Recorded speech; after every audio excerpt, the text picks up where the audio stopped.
There's a few major gaming news stories we need to talk about today, starting with Sonic Frontiers potentially getting its release date leaked online. Then we also have to cover the reason why a lot of fans are expecting a return from a major Nintendo IP to be revealed soon. Then the big talking point for today's video has to do with arguably Nintendo's biggest summer game release being leaked and available in the wild, and we have to talk about how to avoid spoilers for this title and what to expect with future Nintendo Switch games and leaks going forward.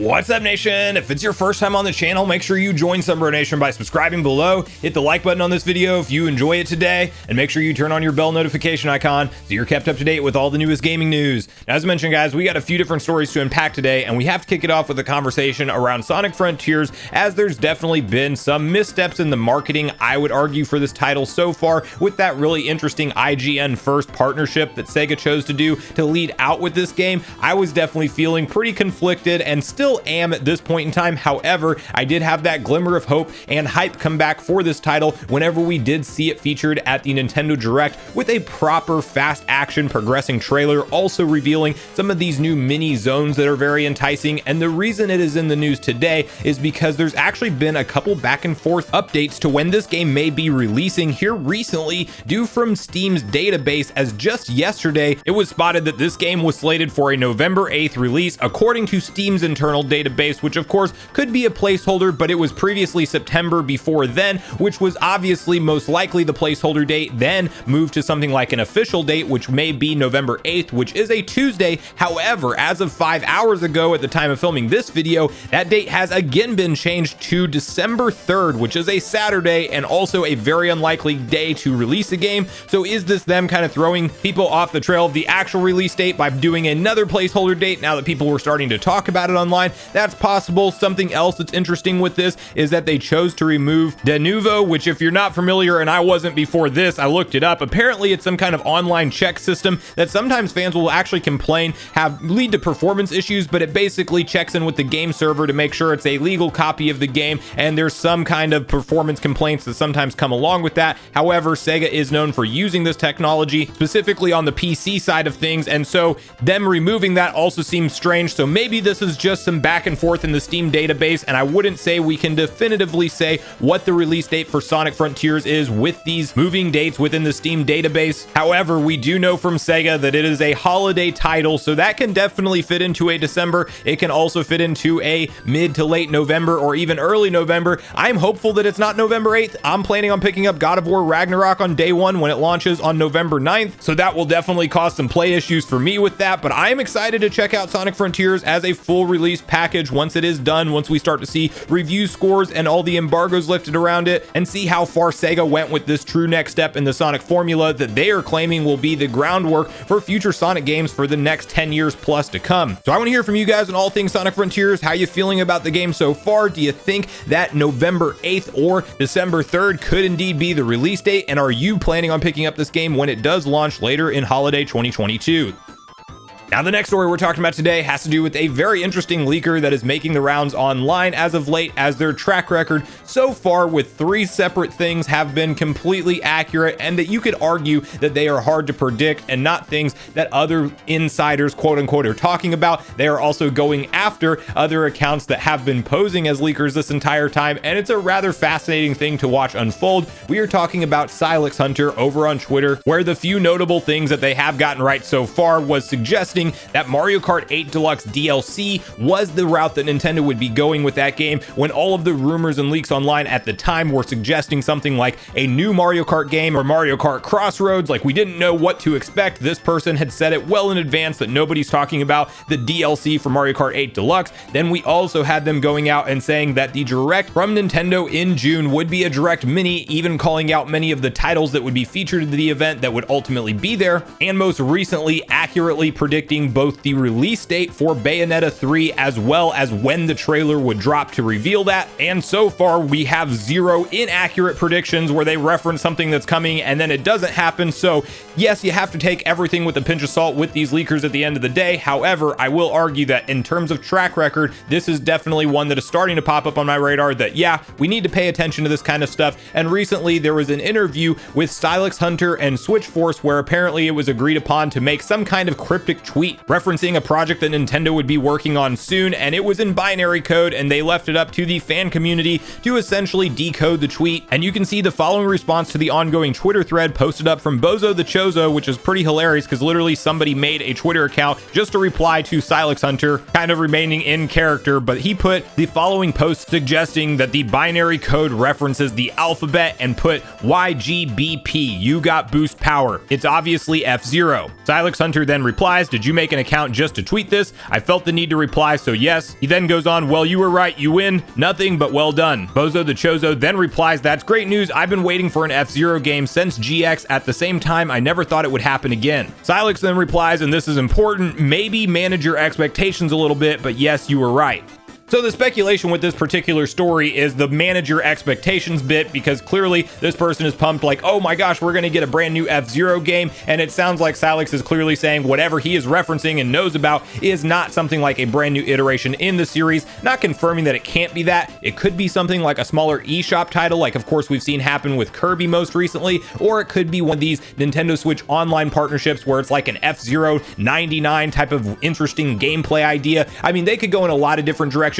It could even be something as small as Captain Falcon being added into the Mario Kart roster, which I think would be a swerve and a surprise for one of the booster course waves, but it could be something as small as that. Or we could be talking about, and what I am most hopeful for will come out of this leak, is a F-Zero GX remaster ported to the Nintendo Switch, the GameCube. It's hard to believe, but is well over 20 years old at this point. But the thing about it was, it was really the last console that Nintendo actually competed on power and put a beefy GPU in that thing that actually stood up with the modern generation of games. And so if you do slow down and do some up-resing and some touch-up on textures, you can get some fantastic looking quality titles out of the GameCube era of gaming brought over to the modern era that need very little work. And if you want to test the waters with F-Zero being a fan classic IP that so many have fond memories of, I certainly do, as I mainly played through F-Zero X and became a fan of the game that way. I did not grow up playing the original F-Zero on the SNES, but huge fan of F-Zero X. Then that translated right into probably the hardest, most intense, fast action combat style racer being F-Zero GX, and really me having the heaviest nostalgia for that particular installment out of the entire franchise. So I would be elated and more than happy with an F-Zero GX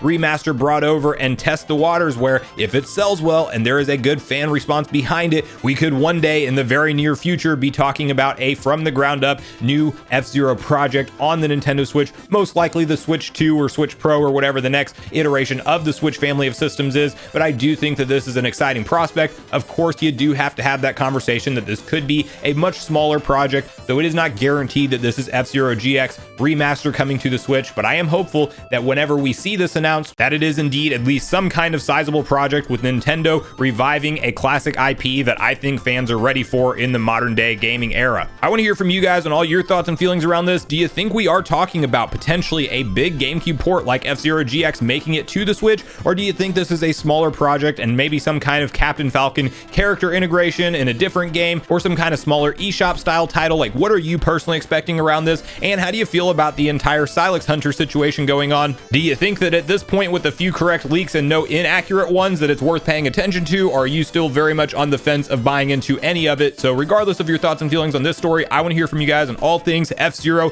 your nostalgia for the series, and whether or not you think it's coming back to the Nintendo Switch soon in the comments down below.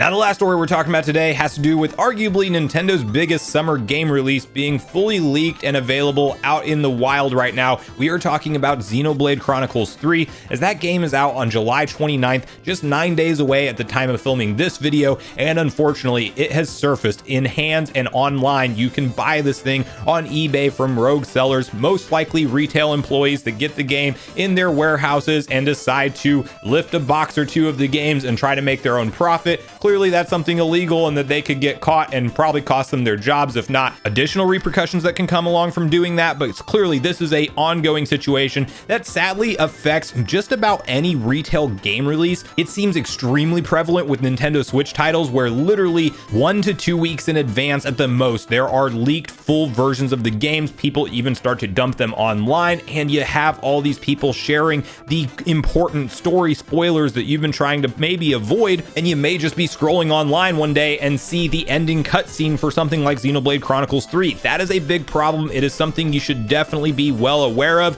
and make sure you browse all Xenoblade Chronicles 3 information with caution over these next week and a half as we lead up to its release date, because very soon, if not already, gamers will have their hands on these things. Content creators will as well. There will be trailers going up online. There will be things leaked. And while I will always remain a fan and be a physical game collector myself, this is the one downside to having to ship to retail stores where you just have ultimately the general public dealing with these unreleased games and sometimes getting these ideas to do these type of things, leading us fans to just really have to be careful for any future releases. I'm certainly going to try to avoid everything with Xenoblade Chronicles 3. I'm almost certain we'll see this situation continue to happen to other titles as we get closer to things like Breath of the Wild 2's launch date. Like, we don't want to see what the ending cutscene of the game is before we even have a chance to play it or pick it up ourselves, but that is part of the environment we live in now in the modern era. And so I do want to put that out there as a warning for everybody to browse with caution on all things Xenoblade Chronicles 3 information. However,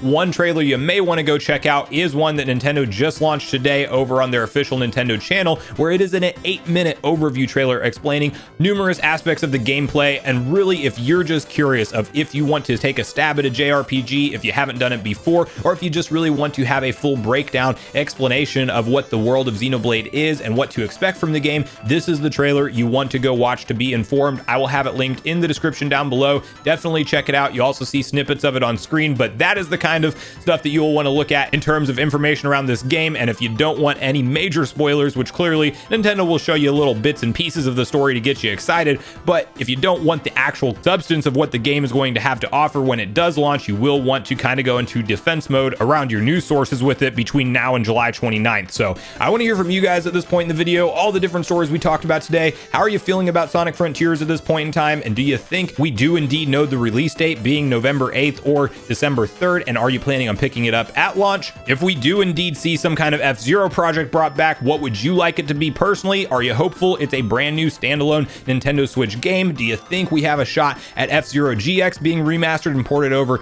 to the Nintendo Switch? Or do you think this is most likely some kind of small integration with Captain Falcon or a small eShop style title? And definitely share with me where your hype levels fall for Xenoblade Chronicles 3, whether or not you are planning on picking it up when it's out on July 29th, and how you feel overall about these Nintendo Switch games pretty consistently leaking well in advance before their official launch, and what you try to do specifically to stay spoiler free in these type of scenarios. So regardless of your thoughts and feelings on everything we talked about today, I do look forward to hearing from you all in the comments down below before you leave the video, as I do look forward to getting a back and forth conversation started with you all around these topics. A few hours after this video is live, I will be live tonight on the Nintendo Prime podcast for the very first time. Super pumped about it. Make sure you come by and say hi. We have a few different, very exciting topics to break down and discuss. And if you are free, I definitely look forward to hopefully seeing you guys in the chat. Also, make sure you check out yesterday's video. Also, like, subscribe, turn on your notification bell, and I will see you guys in the next video.